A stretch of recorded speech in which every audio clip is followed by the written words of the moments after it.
চুল পড়ছে, চিরুনি দিলেই চুল উঠে আসছে, স্নানের পর ড্রেনে চুল জমে যাচ্ছে, মাথা ধুলেই মুঠো মুঠো চুল উঠে আসছে, মাথা ধুতে ভয় লাগছে, তাহলে ভিডিওটি আপনার জন্য।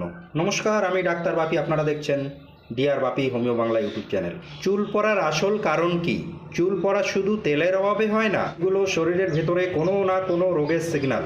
চুল পড়ার প্রধান কারণগুলো হলো মানসিক চাপ, ঘুম কম হওয়া, রক্তশূন্যতা, থাইরয়েডের সমস্যা, খুশকি বা স্ক্রাব ইনফেকশন, পুষ্টির ঘাটতি। শুধু বাইরে থেকে তেল লাগালে হবে না, ভেতরটা ঠিক করতে হবে। কি করবেন?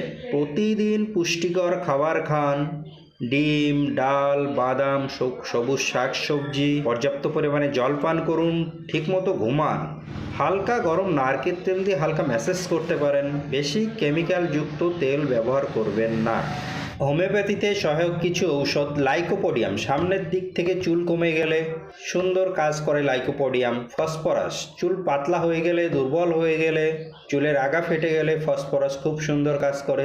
ফ্লোরিক অ্যাসিড, দীর্ঘদিন ধরে অতিরিক্ত চুল পড়ে গেলে ফ্লোরিক অ্যাসিড ব্যবহার করা হয়।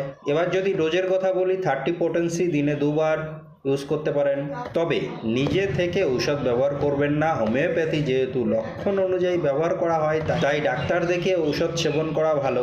ভিডিওটি ভালো লাগলে লাইক, শেয়ার, কমেন্ট ও সাবস্ক্রাইব করতে ভুলবেন না। দেখা হচ্ছে নেক্সট ভিডিও।